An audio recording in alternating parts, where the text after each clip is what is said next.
Okay, in this video, I want to talk about another concept which I think is really, really important. It's something that people don't really recognize in their day-to-day life. So I'm just going to go through it. And again, if you have any comments, please leave them in the comment section. I'd be really interested in your thoughts. So the topic here, as you can see on the screen, is our thoughts and ideas do have physical impact. I know sometimes in society we feel like, well, thoughts are just thoughts. They don't mean anything. But I think they actually really do mean a lot. So we think that thinking and dreaming has no real effect on the physical output of our lives. But think of this for a second. Can you imagine the difference between doing a task when you are unsure and doing a task when you really believe in that task? When we are not sure, the process of making progress is more about questions and gathering information than just doing the task. We hesitate. We move around and don't move our body with certainty, creating mistakes. And you can see that if you see someone doing something, they don't really know what they're doing. They're looking around, they're seeming confused if they're lost. Or if they've never done something before, like ride a bike or are doing a job task, they can seem like they really don't know what they're doing. And this causes hesitation, okay, quite obviously. So think also about mistyping on your keyboard. Now, this is something people are comfortable with. They can type away, but sometimes when they're mistyping, what is that about? Why would someone mistype? You may say they've just made a mistake. But it's also about being unsure about what they're doing. And think about a sprinter who isn't quite stretching their body. Okay, there's a certain amount of hesitation in there, even though they may say, I'm going to win. Just that not quite sure if they can win scenario puts their body into a situation where they're not quite unleashing the full potential of their body. And think about a mechanic who puts the car back together wrong. Okay, so they may have done this before, but there's some hesitation there, and the hesitation leads it to go to mistakes, and it may take longer. There may be some trial and error. Whereas if the person had certainty, they would remember much more easily. And even if you are working in a factory and your job is quite simple, you still need to know exactly what the procedure is. You cannot simply be shown and told how to do something. You have to form an idea of how it works for yourself to do it properly. You have to visualize it in your mind so that it becomes clear. Otherwise, you're not quite sure how to do the things with your hands, even if it's been explained to you. Now, if we consider the situation of having an idea, sometimes we feel like we have an idea that will really work. We can know that it will work even if we don't know how to do it. The next attempt is actually much more effective. We don't get thrown off as easily because we assume that eventually a way will be found.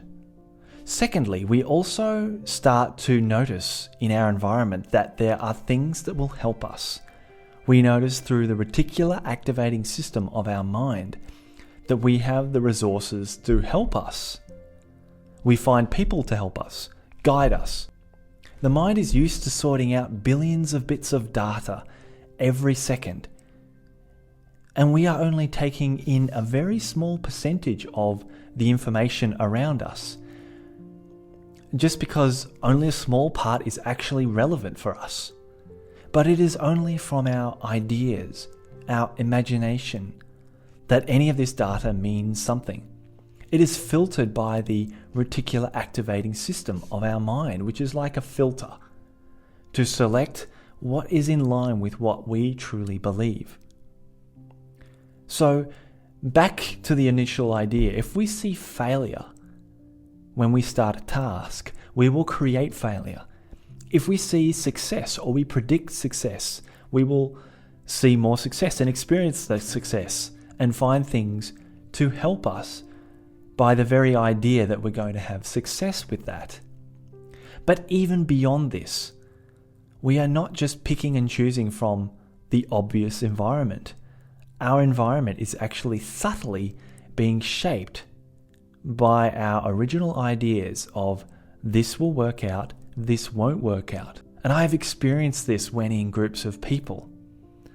I remember on one occasion I felt really good about myself and about life in this particular moment. And suddenly I noticed that the people around me started talking to me and they were really happy to see me. Whereas in other times, I can distinctly remember when I felt really bad or isolated, I would find that in these social environments, no one wanted to talk to me. Or if they did, the interaction was really horrible and had a lot of anger there.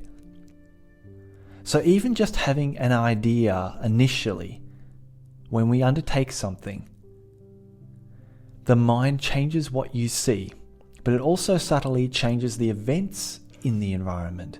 People and things react differently to us just because of how we felt about it. This situation will be good or this situation will be bad, depending on how we approach it. And I didn't necessarily have to push it. It just happened naturally. It's not like I had to physically do anything. When we push or exert any effort, we are in a sense saying to our body and our mind, you can't do it. So I will consciously force it to happen. But that conscious forcing never works out. It is much easier to go from that original idea of believing that everything will be okay. And the result of this exertion is that the output is much less. The more we try, the less it works out. And sports professionals, for example, don't force their body to move. They set it up and allow the intention to flow through them without thinking about it. So if you can imagine someone who's a ballerina or a baseball player or a tennis player, whatever it is, whatever kinetic energy they're using, they set the intention first and they let their body just unleash on the situation. And especially when people are dancing, I remember Michael Jackson saying once, thinking is the worst thing to do when you want something to work or when you want to dance.